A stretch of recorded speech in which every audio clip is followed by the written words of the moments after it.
Overhands. They do not nearly get the amount of love that they deserve. There are things that you can do with an overhand that you just cannot do with a normal shot. First, they let you keep your eyes on the target the entire time.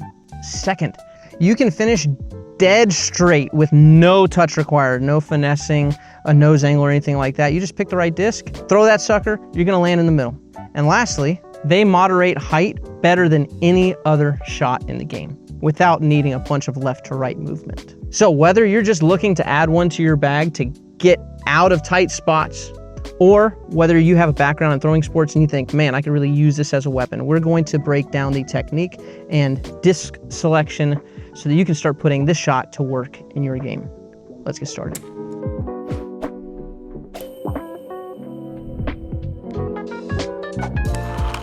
Drop. There are two types of overhands that are thrown basically the same from a fundamental standpoint. The difference is that a tomahawk is going to barrel counterclockwise while a thumber is going to barrel clockwise. So the primary difference is with the grip. With tomahawks, we're gonna have our finger, our middle finger in the rim, and then our thumb supporting. With a thumber, we're going to have our thumb on the inside of the rim with our other fingers supporting. Now, if you want an easy way to remember which way a disc is going to flip on different shots, I personally like to remember that it's going to always choose to flip towards the dome or towards the bubble in my mind. And this works with everything. So if I'm throwing a tomahawk like this, its first move is going to go bubble. If I'm throwing a thumber like this, its first move is going to want to go this way towards the bubble. Same thing with the roller. If I put down a backhand roller, gonna flip towards the bubble. Forehand roller wants to flip towards the bubble. So that's kind of my shorthand for which direction these shots go. Now let's dive into the grips a little more deeply. So the tomahawk grip is the same as our forehand grip. We're gonna put our middle finger and have that contact the rim. It can go between the rim and the flight plate here. Generally, we're gonna avoid doing this. Some players do that, but we really want to do this so we can use this wrist motion here. And when we put our fingers here, we're not using that. So it's gonna take away a little opportunity for power there. Middle finger on the rim, this is just supporting. We wanna let the disc kind of fall back into the web of our fingers here, and then our thumb's gonna be opposite. Make sure that you don't pinch here between the thumb and the index finger. We're trying to keep all that kind of weight on the middle finger, and the index finger's gonna play a supporting role there. You're gonna ninja turtle the outside of the rim here with this. Doesn't need to be a super tight squeeze, but if you pull your fingers down like this, you're gonna get a bunch of wobble in the flight. So we use these fingers to kind of support it and make sure that, okay, it's not wobbling. It doesn't have to be a death grip, just enough to make sure, okay, not wobbling. Now with a thumber, we're gonna put our thumb on the inside of the rim, okay? And then we're gonna have it kind of fall back into the web of our hand again. You got a couple options here with these fingers. They're playing the supporting role now. So some people will have both fingers up like that. Some people like to kind of trigger that way to support. Some people even do something like that.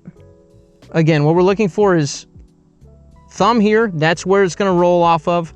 We need to support the disc from a wobble standpoint here. Don't need to pinch super hard there.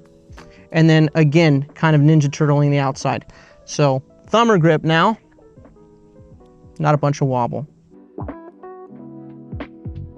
Now we're gonna go through setup. So pick thumber, Tommy, whichever one is more comfortable for you. And we're gonna move through this section with that. So I'm gonna go Tommy, because I just like them better. So the setup here, very similar to a forehand. It's essentially the same as a forehand. Our feet. So we want what I would call a neutral stance. So that is our hips, they're not forward, this would be open, and they're not closed to where my target can't see my belt buckle, right? So it's just neutral here where it's pointing almost perpendicular, okay? Your feet, you're gonna be set up kind of like this, where this front foot needs to point forward a good bit, doesn't have to be perfectly forward, could be a little bit diagonal. And then this back foot's gonna be sideways. You can feel, if you want, what would happen if you went here. We're gonna try to open these hips. Unlike on the backhand side, we're gonna very actively open the hips on the forehand side. So if this foot is turned this way, it makes it really hard for this hip to move. But if I point it forward like this, now this hip has this full kind of range of motion here. It's gonna be very helpful later. So front foot pointed a little bit diagonally, back foot pointed, maybe favored a little bit forward, perpendicular, definitely not further back than this, because we don't, again, want our belt buckle to be pointing that way. Okay, so from a lower body standpoint, that's it. Probably shoulder and a half width apart if you're just looking for a solid base here, but that'll change depending on how fast you're moving up. So upper body, we're gonna go with a standard L shape. So it goes like this, put your arms out like that, and then pull your disc up by your ear. That's gonna give you this L shape, right? In disc golf, generally, we bend this here. So you still see the L shape, but we typically don't go here and then throw. What you're gonna see is guys kind of like this. So again, elbow away from the body, not tight to the body like this. Give me that L shape, get the disc up by your ear. Your wrists can be loose, but back. Sometimes what you'll see is you'll see people kind of pull it back with their opposite hand, like this. If you wanna load it without your wrist just having to be back there. So you can be here, and now this L shape is kind of how we actually aim our height on approach shot. So if I wanna throw high, I would go whoop, here. If I wanna throw low, I would go here, right? So where kind of my L shape is pointing is gonna show you how high I'm gonna throw.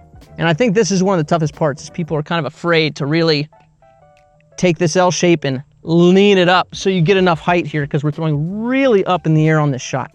Now, a technical note for those of you who don't have throwing sports backgrounds. Okay, it's really important not to start this with your arm on this side of the body. Okay, so instead what we do is we kind of stretch open first, so my chest is gonna open up first, and then my arm's gonna go. So it's gonna be the body turn first, and then the hand goes. So it's gonna be stretch, and then snap through. So we're getting further away from our disc. Now, the further you wanna throw, the longer you wanna get, the more stretch you wanna create, right? So after your body goes, we wanna snap on edge. So I'm gonna stretch first, and I'm gonna snap on edge of the disc. We don't wanna pronate here. We don't wanna pronate or supinate. We don't wanna turn our arm at all here, because you're just gonna get a really weird, wobbly throw.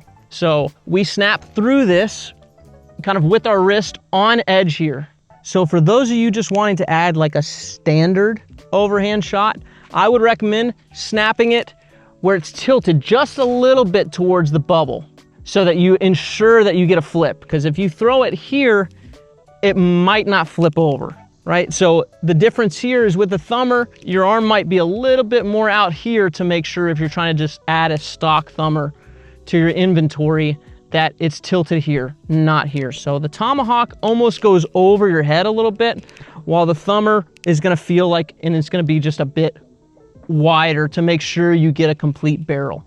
Now, for advanced overhand throwers, you can actually kind of tweak this angle, and if you're like in the woods and you've got a gap and you want virtually no left to right movement, you can take a disc that's overstable and you can actually leave it here, and it's gonna ride this way the whole time, and you might get a little roll at the end. So it's probably the straightest shot you can throw over trees or like through overhand gaps if you need to get a little distance up the fairway, for those trying to really integrate a weapon into their game here. Now, with each of those, we are throwing out in front of our body. So it's gonna be a little bit kind of diagonal. So the hit point's kind of up here. We might say somewhere close to, it's gonna be somewhere close to like 1 o'clock, and it's gonna be in front of us a bit. So kind of here.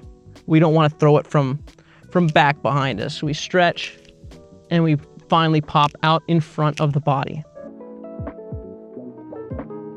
Now on to disc selection. For those of you just looking to add the utility shot to your game, on a tomahawk, I'm going to recommend something just understable and high speed.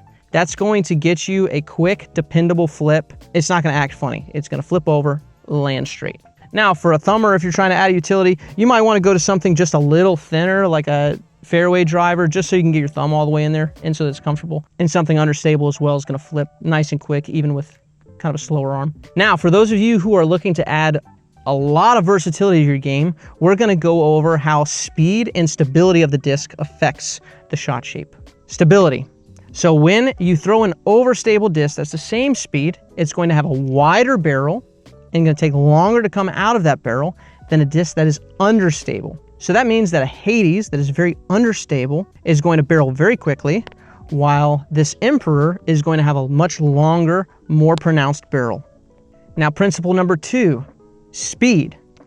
A disc that is slower, like my fudge here, this putter, is going to barrel longer and take longer to come out of a barrel than a disc that is faster of a similar stability. So these are both very overstable, but this putter will probably never come out of the barrel if I release it cleanly. And the Choop will take a very long time to come out of the barrel, but it will come out of the barrel much more quickly than this. So this means that the disc that has the longest barrel is going to be something very overstable and very slow. While if you want a really tight barrel, you want something super understable and very quick. Now for this reason, that means that if you're going for a distance overhand, you're probably going to gravitate towards something quick and overstable. So you make sure that you get a full barrel out of it, but you want it to kind of stay inside the barrel for a long time so it kind of glides in there. All right, quiz time. Now let's head to the course and let's test your understanding of this. All right, so here I am. My drive has put me right behind a bush. There's the basket. I need to get up and down for par here. I could use like a touch backhand or something like that, but I'm gonna go with an overhand instead. Just feels like I can get over the bush, don't have to worry about the bush at all, and it's gonna hold a nice tight line for me here. So what would you pick? I'm going with the fudge. So I'm gonna stand here. I'm just gonna try to deliver it flat here so it's not gonna get a bunch of turn, it's gonna slide right up to the basket. I'm just gonna aim it at this left tree, let it pull off of it.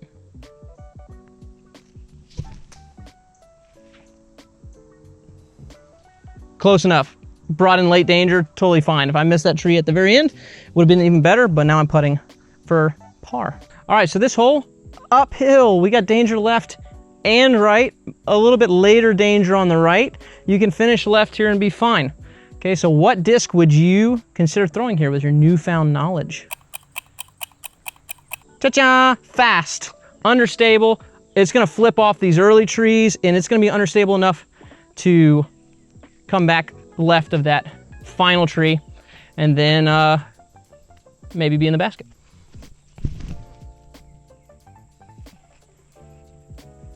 Yeah, nice putting for birdie. All right, easy tap in. All right, here we go. This hole's 220 and it's very easy to miss left or right with the backhand or forehand here. You might just be eyeing something straight here. A little bit longer than the last one that was uphill. What would you go with? I'm going with fast and just stable to slightly overstable because I need to carry it long and straight, but I still need a little flip at the end. If it doesn't flip, not a big deal.